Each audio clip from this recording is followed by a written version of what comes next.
We're Hassani and Danielle Pettiford, and we're a real couple with real problems who almost called it quits. I was very frustrated. I became very disconnected, very jaded and cold. We have 4 children, going on 20 years of marriage, and we practice what we preach. Our mission, to change the way couples relate to one another and teach them the skills needed to improve the quality of their relationships. This is the Couples Academy Show. Good morning. Good morning. I am so happy to be here with you all. I missed you yesterday. You know, I don't do Mondays, so I definitely missed you yesterday. I'm happy to be here with you today. You are watching the Couples Academy Show. My name is Lakeisha Hines, and I have the incomparable Jeffrey Witt with me today. Jeff Witt is in the building, so you already know there are going to be some bombs dropped. I don't have the switchboard, keyboard, whatever it is. Hassani has all those gadgets and things to drop bombs and all those things when he says something. So I'll just have to motion, microphone drop, and for bombs, right? Just listen, I got to work with what I have.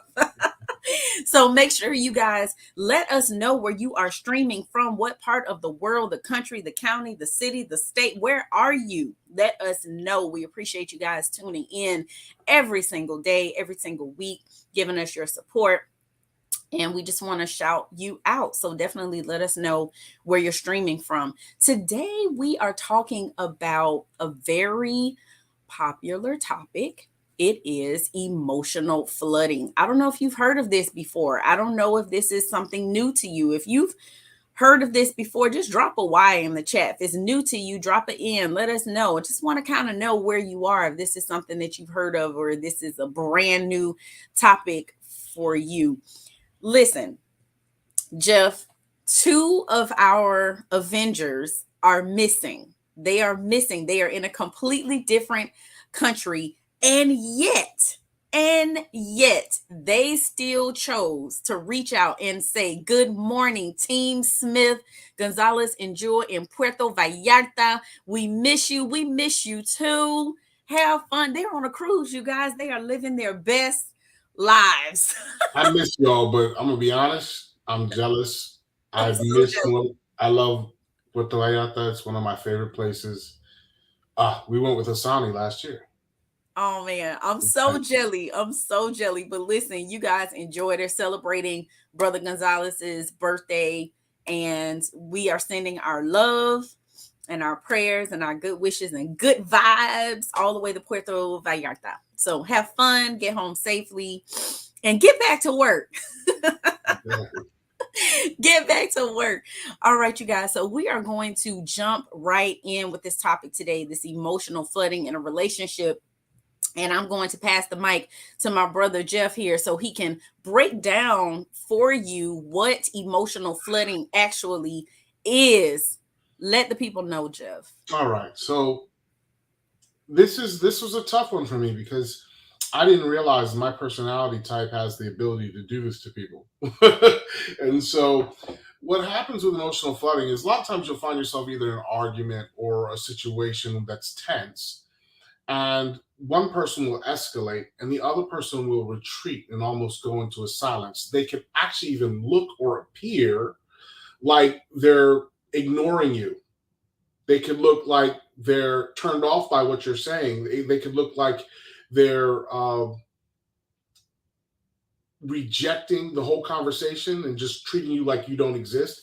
And that will often cause the person who's more aggressive to become even more aggressive about the situation and chase them. Well, because you feel like they're being disrespectful, yeah, right? You feel like they're being disrespecting you. Like you're not even acknowledging I exist. You're not even acknowledging the topic. You're not responding to me. What is going on? Well, has anyone ever in here driven down a road that had deer on it that stopped in the middle and the lights hit them and they just froze? Okay. There's deer that will jump off and run off, but there are also deers that freeze. Well, emotional flooding is when you're getting hit with so much at one time that you literally just freeze. You don't know what to say. Some of the symptoms and signs of increased heart rate usually goes above 100, short and shallow breathing, hyperventilation, anxiety. You'll see twitching in the eyes sometimes. They're looking all over the place. Tightness in the chest, sweating, constricted feeling in the throat, tense muscles and clenched jaw, dry mouth, either or thoughts where they're switching between both sides of the idea and you're getting stuck, unable to focus on an issue or hyper focus or getting tunnel vision, unresponsiveness to questions and discussion. Now, this happens to a lot of people. It happens to my daughter. I used to think she was ignoring me, when the truth of the matter is I was just coming on so intense that she couldn't hear me. My wife has done it too. Like, my wife will choose to shut down as opposed to engage. And I read this all wrong for years. I escalated. And something simple is knowing this, because you have to think about it. Like, I'm sitting in a relationship with someone who I really do care about, and I think they're ignoring me. So it's making me act in a particular, what's causing me to want to act in a particular way. Yes. And I'm living off of my impulse, and they're also living off their impulse, which is to shut down and freeze because they don't know what to do right now. They just want to stop. Yeah. And I mean, Keisha, like, think about that. Like, a lot of people could be completely reading their partners wrong after knowing them for years because they don't have a word for this expression, this feeling that they're going through. Yeah, I the thing I think that stands out for me the most about this is it really puts a lot of people in like that fight or flight mode, right? And it's because that they are so overwhelmed with emotions. And I think I've experienced this where literally I've been so overcome, overwhelmed, felt overpowered and helpless by emotions that literally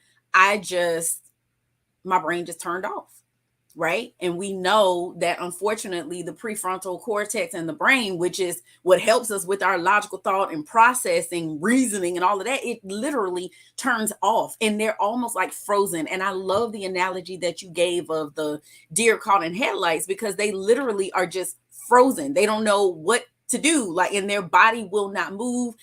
They can't react. And that story, you shared that about your daughter before. And I just, I kind of tried to put myself in that scenario. And I'm thinking she probably was like, he's not getting it. But she didn't have the words to be able to communicate that. She froze. She literally just froze, didn't know what to say, didn't know what to do. And because you're her father, she don't want to be disrespectful. So how do I communicate that this is too much for me without being disrespectful, and also not being able to find the words in that moment to be able to articulate what it was that she was going through, because she probably didn't even understand it when it first started happening. Yeah, I think this happens more in relationships than people want to lead on, especially when you introduce trauma. So the trauma of finding out someone has cheated on you, the trauma of finding out there's been some kind of financial misdealings, like big major trauma causes shutdown. It's no different than when you have your computer has too many processes running at one time. Right. And so the screen will freeze. And you're over there banging on the keyboard trying to get it to do more, but you're actually putting more input in when you're doing it, and it's causing it to freeze even longer. No, you gotta let that little thing spin, let it process, and figure out what's going on. Sometimes you have to turn the computer off, turn it back on, and start all over again. Reset, reboot, reset. Exactly. And I think, a lot of couples go through this and the biggest problem is they completely misread each other. So right. I think it's a good idea and a good practice that when things start to escalate, we pause. Yes. Create a safe space and come back at it. It's actually a good thing when anything confusing happens. Is just pause. Yep. It's not life or death immediate. Just pause.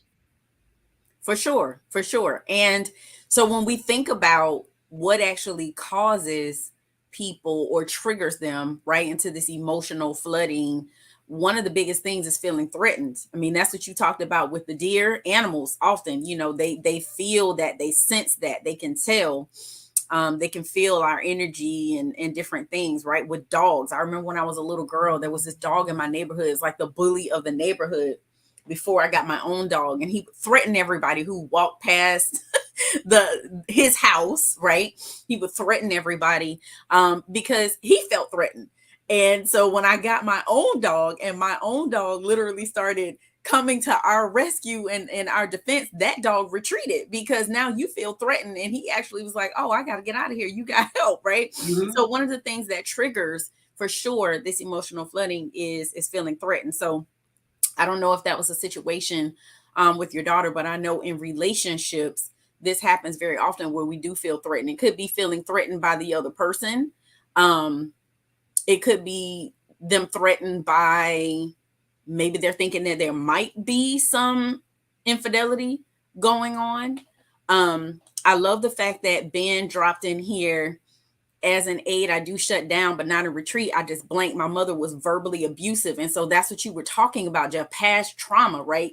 If you grew up in a household where people were constantly yelling and shouting, or there was domestic violence or anything like that, verbal abuse, emotional abuse, when something happens present day in your adulthood, especially if you haven't gotten healed from that trauma, you don't know how to deal with it, you haven't gotten the proper tools and resources to be able to handle that trauma and to recover from that trauma, anything that looks, feels, and sounds like that past trauma that you have, then of course you're going to have this emotional flooding. You will be triggered and you won't know how to move forward. And so what you do is shut down. And you probably did that when you were little boys too. You probably shut down. And so that's the way that you've been handling it. I'm noticing this a lot more in men these days. Mm-hmm. I don't know if it's because people are engaging in less physical sports or competition, or if it's because they grew up in an abusive situation. But I'm noticing more of this, especially on the introverted side, where men. Right. I'm also noting more men becoming introverts now than ever before. Right. It's actually scary to me. But not that there's anything wrong with being introverted, but there's a point when it becomes dangerous because you never get to speak up. You never get Right. the point across. And so there's some kind of trauma there that either it's trauma because something has happened to you, or it's always you were kind of put aside, so your opinion didn't matter. And that's a trauma in and of itself over a period of time that can be abusive as well.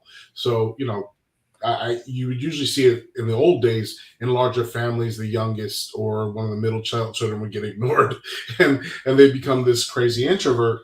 But the whole idea of shutting down, it needs to be dealt with. Yeah. It's not that, so there's two sides of this. The person who's being aggressive needs to realize this is going on so that they can change their behaviors. Obviously, that goes without saying. But the person who's going to shut down needs to learn how to deal with this, because there's going to come times in life, whether it's in the workplace, in the relationship, with the children, with the school board, with anything else, where you're going to need to be able to vocalize what you're going through. Yes. So it's important that we get help for these things and learn to break the cycle of emotional flooding. Okay. So, yes, because the reality is, deer in headlights doesn't get anything done for the deer.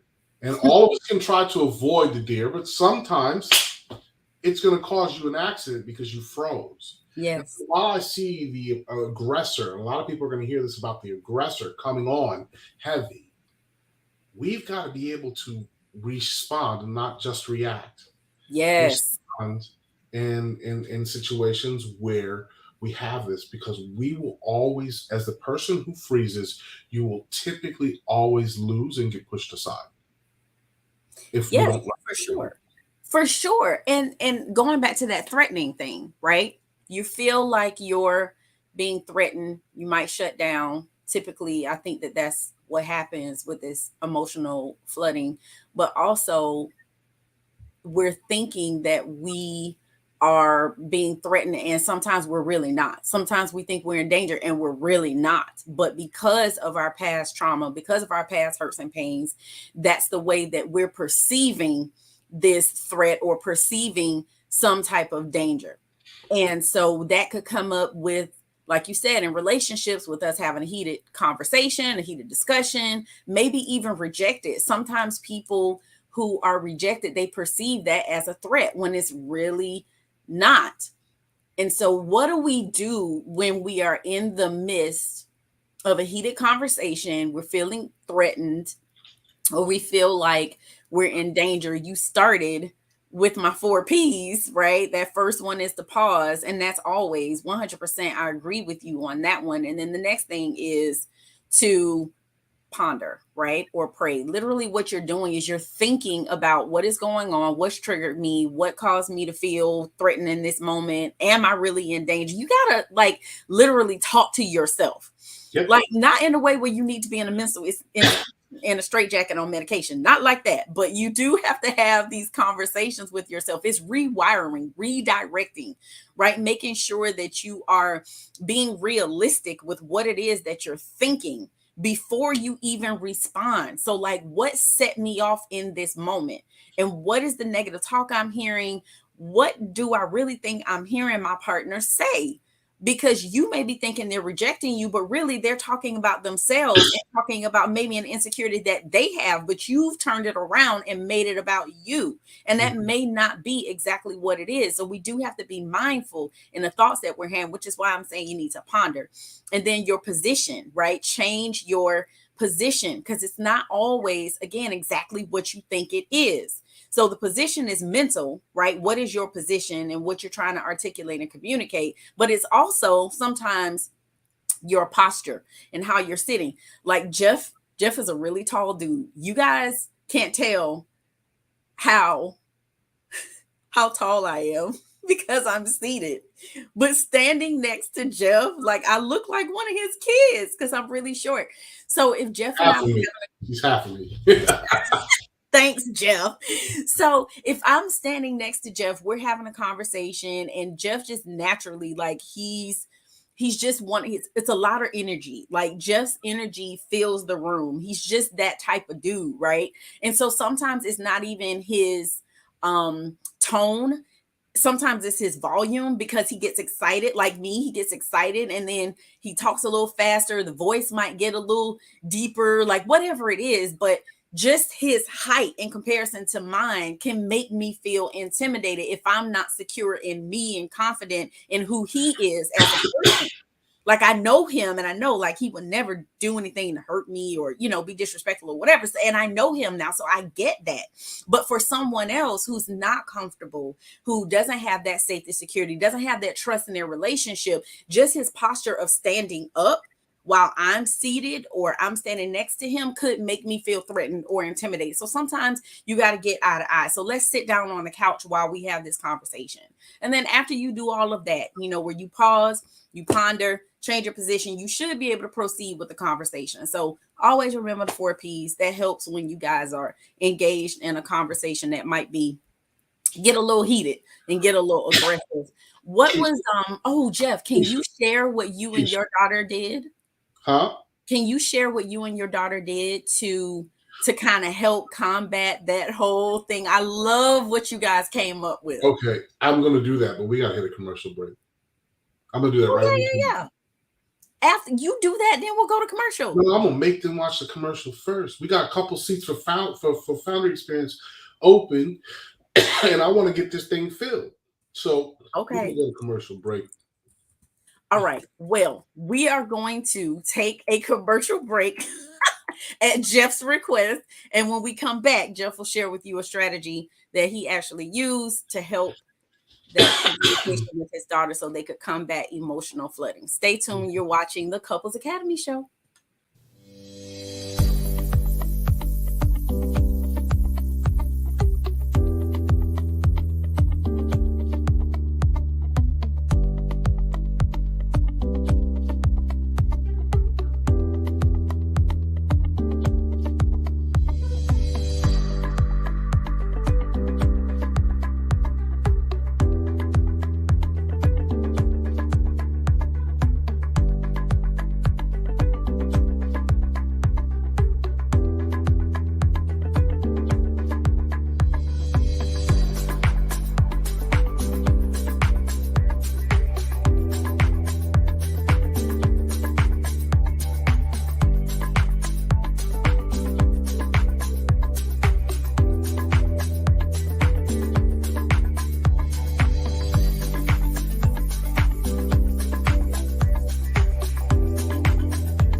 When 45 men from all walks of life come together in one place for one purpose, there is a collective harmony that produces an amplification of power that leaves an impact on the lives of men that cannot be erased. A fraternity of legendary men, all at the tipping point, on the precipice of greatness, meeting for one weekend to turn their worlds inside out. For the first time ever, the Foundry experience. Not an event, not a seminar or retreat, but an opportunity to come face to face with the man you were always destined to be. If you want a life that's better than the one that you are living, meet us January 2023 for the Foundry experience.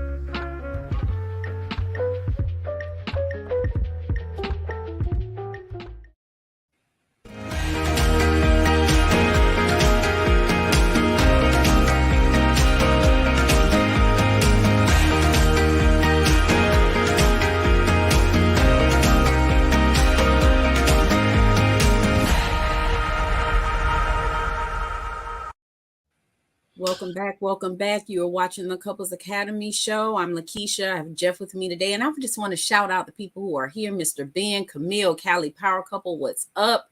Michelle, Team Smith, Tori, Cindiswa Jacobs, LB, Renee, Stephanie. Thank you guys so much for watching today. So Jeff is going to break down what he and his, or just share what he and his daughter came up with to handle the emotional flooding that they discovered was happening in their relationship. Go ahead, Jeff. Sure. So as everyone knows, I'm not a psychologist or psychiatrist, but I study this stuff. And I realized that she was being overwhelmed. And so what I did is I waited till she was calm, I was calm, and I sat down and said, hey, listen, I don't like the way things are continuing here, but I understand that we're not actually having real conversations. Let me tell you my strategy and what you think. So we have a friend that trains attack dogs, and one of the words he uses weird Native American, he's Native American, his family, and he uses weird Native American names for the attacks because nobody knows what they are. So that way the dog doesn't get triggered by random people because they said a word. So they typically use other languages. And so he used the word cochise for attack. And so what I did is I sat my daughter down and I said, look, anytime you feel like I'm being aggressive, just say the words cochise. I need to hear something that triggers in my mind that you're feeling attacked, that you're not just being obstinate. And I said, you just got to understand where how I grew up, what I come from, being the military guy. Person doesn't respond to you, you're in their face because you want a response. So I can't treat everyone like they're in the military. That doesn't really work that well in life. I've tried. But so she started saying cochise. What we did is we created a safe space. So when she says cochise, the first thing I do is back off. Back off. Now, this is knowing that we are going to set a time once everybody's calmed down and breathed to have a conversation. We created a day during the week that we have these conversations, but we also said if it's an emergency or something that needs to be addressed, we would do it a few hours, sometimes a day later, depending on how necessary it was that this gets done. You have to look at things in perspective of, is it a real emergency or is my attention just going there and therefore my energy is flowing there? So we would set this time aside, and in that space, I said, this is a safe space. You can say anything. I even let my daughter curse at me, whatever she needs to do to get her emotions out in that safe space. I'm a physically intimidating guy. Like anyone who's been around me knows I'm a big guy, and that can be intimidating. So I need to let her know that you're okay to say whatever. Nothing's going to happen. Nothing else in this space can be taken out of the space and used against you. Mm-hmm. I just want to know what's going on in your life. Yep. Right. And so in that space, we began to have these conversations, and then we would draw up an action plan to deal with whatever issues. So one of the things I'll tell you is some of you guys are in some pretty heavy spaces where heavy traumas have been. If that's the case, I would say that you probably want to get counseling. If it's all based around the relationship, it'd be couples counseling or therapy. If it's just something personal from personal traumas, you may want to get that personal counseling. The other thing is learning how to call a conversation out that's becoming heated and overwhelming. So you can, take that break, that pause that Keisha was talking about. We came up with a code word a safe word that said, whoa, this is too much. I can't handle it right now. And that's one way that you can learn to call the conversation out without having a huge discussion about it. Yes. This is the discussion that creates the flooding. Yes. So we just stop and pause. Safe words will help you get out of the situation. And then you have to develop a de-escalation method. So that's what I did. I created a safe space where anything can be said and nothing can be held against. And when she's speaking, I am not allowed to speak. Mm-hmm. And when I speak, I'm not allowed to raise my tone. Mm-hmm. When I respond, I'm not allowed to raise my tone. We made that agreement. And so that was a de-escalation plan that made her feel safe. And because I'm always the aggressor, I already felt safe. Yeah. Okay. And then it needs to be mentally challenging enough when you actually create this de-escalation. It needs to be mentally challenging enough to distract you from your emotions. So that's why, exactly. You want to consider, so you can learn to get over this type of emotional flooding so that you can learn how to deal in the moment. Obviously, one person needs to calm down. One person needs to become a little more animated, right? They need to be able to express themselves. So I would consider meditation as a way of walking through your thought processes. Just looking at my notes here. And I would begin to question the thoughts in your mind, reconsider it from different angles, okay? And as you become more mentally aware of becoming emotionally flooded, you'll begin to sense the psychological symptoms. Like you'll notice your blood pressure's elevated. You'll notice that pressure in the head. You'll notice, and you'll learn how to stop as soon as these reactions begin, so that way you can get that space you need to recover. And remember that you love your partner and that you want to make them feel safe. That's the other side. Now, I also want to just add, if I can, for men who have the rage side that causes this emotional flooding, Mm-hmm. separate technique, okay?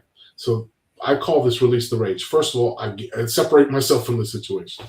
I literally go in the backyard and scream at the top of my lungs. I sound like a banshee, like a berserker in warfare. Just, I do exercise, quick 10, 15, 20 push-ups, and then I do what's called a walk the block method, where I literally say, get out all my rage on paper.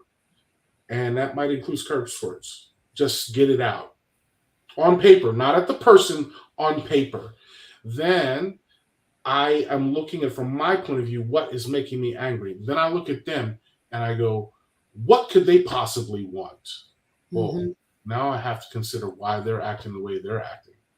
Yep. And now that I've gotten mine out, I can actually see from their perspective a little bit. That's good. And I write that all down. And then I take a look at what would be a mutual benefit solution for both of us that would satisfy both of our desired outcomes from those two inflection points in the beginning. And then I write an action plan that I can bring back to the other person. And when we're close enough, like my wife and my child, I'll share the whole thing with them. Yeah. My rage point, my looking from their perspective, my looking at what is the mutual outcome, and then an action plan I think would be good to bring us together towards that. And I just confirm it with them. And so both sides need to learn how to cope in these situations. And I think a lot of relationships go through these things and have no techniques to get beyond. No strategies. And I think that was perfect. I think it was a really comprehensive way of breaking that down. I am going to add one thing, I think, to it. I think it was really good. And I mean, with what you shared, it will get you where it is that you need to go. But just remember, flooding it's a natural thing, right? It's a physiological response to something that we perceive to be a threat. And it's how our bodies respond to stress. And originally it was there to alert us of danger, right? And help us to be able to react quickly in self-defense. But what really happens, right, is when we get this flood of stress hormones, and Jeff, you know, this is your wheelhouse, like adrenaline and cortisol to our nervous system, what happens is something called DPA, diffuse physiological arousal. And that is what creates our fight or flight response. So how do we reverse that? How do we reverse that DPA response, right? What we have to do is everything Jeff said, everything Jeff said, but make sure that we are revisiting the conversation when you both feel calm and ready, because what Jeff is talking about is him doing his work and making sure he's good. But when you do come back to discuss your action plan, as you're talking about, Jeff, or if you guys are going to troubleshoot and problem solve together, make sure that the other person is ready as well, so that you both have an open mind, right? Safe space, open mind, open heart to receive. All right, so we have like 2 questions on here that we're going to try to get to before we close out. LP says, this is so on point. I shut down and my spouse shuts down. So what do we do when both shut down? We go months without talking. What say you, Mr. Witt? Well, so you both have the strategy now. It's create a safe space to come back and talk where anything can be said and nothing gets offensive. You have to take on that mindset. If you don't have that mindset, and then there's the release the rage. Like both of you could use that. Like I think some people want to get it all out, but they don't want to get it out in an aggressive way directed at their spouse. They just want to get it out. Yeah. And so that whole release the rage, go through the process of looking at your anger and why you're mad, go through the process of why they're confronting you and what could possibly be their motives. Go through the process of looking for a mutual outcome and create an action plan that you could discuss with them and work out the details. That's going to be how you cope. Beyond that, counseling, meditation, going months without talking. That's the gap that often leads to infidelity. Because someone else is going to fill that void. I hate to say it, but I've noticed that people have gotten a lot more aggressive on both sides out in the world, and cheating is like becoming a not so big of a deal, right? More in the common public's eye, which I think is insane. I mean, I've literally told women I'm happily married, and like, so I didn't ask you about your marriage. I'm like, are you kidding me? Like, no. 30 years ago, if you'd have said some stuff like that, you would have gotten slapped. I mean, it's real. They would have just walked away. I don't know. It's different. So if you have too much of distance without working on things, you're opening a door. And if somebody's in the wrong pain state at the wrong moment, they're going to make a bad decision. No different. Yes. Somebody told them to take another drink or pop this pill. It'll make you feel better. And to be clear, when he's talking about a slap, he's talking about if a man approached a woman and she was married or whatever, or he came at her in a disrespectful way, she would turn around and slap him. That's what he's talking about. He's not talking about he's slapping somebody. No, so I just want to clarify. All right. Renee says, when my partner shuts down due to a trigger without argument, how can I help my spouse to cope with his triggers in the moment? So Renee, I think we answered this. I think we do, but I'll just break it down a little bit more. First thing you want to do is recognize, first of all, that the flooding is happening. Once you recognize that, pause, which is what Jeff said and I said, 4 P's, right? Stop the conversation. And here's another thing, ground rules that you want to have before you even get into the moment is making sure that everybody's on the same page, that after we stop the conversation, that we will return. Because this is a big thing. And this happens a lot of times with couples where they'll continue to try to work through having the discussion out of fear that will never come back to the conversation and it won't be resolved. And it's just something that will keep building over time. So making sure that you guys make that agreement ahead of time that we are going to circle back around and have the conversation. You got to take time apart, which is what Jeff talked about. He broke that down perfectly when he said he's going to walk the block and he's going to meditate, whatever it is. Take time apart from each other so that you can give your bodies time to return to normal. Disengage from any unhelpful thoughts, any thoughts that are not in alignment with what's really happening because you're emotional, you're not thinking clearly. So disengage from that negative self-talk and anything that's not helpful for you. And then when you're calm, this is something I wanted to add too, try to help soothe your partner. After you're calm and you're good, try to help soothe them. And then of course, revisit that conversation once you guys feel calm and ready. What you got, Jeff? I want to just add one little thing. This is going to plant a seed because we don't have time, but I just want you to understand that when it comes to chemical emotional makeup, which is what we're all trying to do, we're trying to feel good, right? We're all trying to feel good in a healthy way, right? Yeah. We're all searching for 4 hormones: endorphins, that brings excitement; dopamine, which brings little hits of pleasantness; oxytocin, which is the bond; and serotonin. When they're too high on the endorphin, dopamine side, it can become toxic. and create addiction. When we have the oxytocin and serotonin to balance it out, the serotonin gives us a sense of satisfaction, a sense of accomplishment. After the wedding day is over, you kind of feel like this sense of satisfaction, the honeymoon phase, that serotonin carrying you through that phase. When it wears off, you have to renew that in some way. So we're looking for these 4 hormones, and we're trying to reduce cortisol and reduce GABA. GABA is an I don't care attitude. That's the sense of I don't care. These are the chemicals that are actually at play in our bodies. If we learn how to create EDOS, endorphin, dopamine, oxytocin, serotonin, cortisol cannot exist in the body in the presence of those 4 hormones, meaning that you can't have stress or anxiety or frustration. So while we're learning how to cope with all these bad things, I want you to take the time to go out and study some of these good things. So if you can learn to generate those, believe it or not, when I have to study a hard subject, I just started a class at Wharton today. It's just stressing me out because Wharton's a hard school. And one of the things I learned when I mastered this is that if you can learn how to generate your own EDOS, your emotional operating system, what you can actually do is if you get that going, then go do something stressful, the effects of the stress are not as strong. So you can take this, get really excited, get in a great mood, get in a great state, and go read something extremely difficult and come out with results where you actually memorize things. You can also get really excited, get in a great mood, do something positive and fun, and come and deal with a hard situation in your relationship. And you'll be able to deal with it in a much better state. So I want you to just think about that and start looking these things up. EDOS, endorphins, dopamine, oxytocin, serotonin. Facts, Jeff. That I actually have experienced that, and you are absolutely 100% spot on, as always.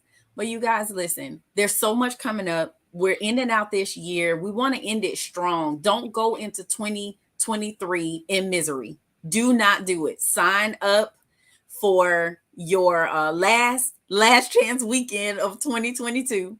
Make sure you sign in for that. Sign up for the Foundry Retreat. It will be an experience like you have never, ever known, and you do not want to miss out.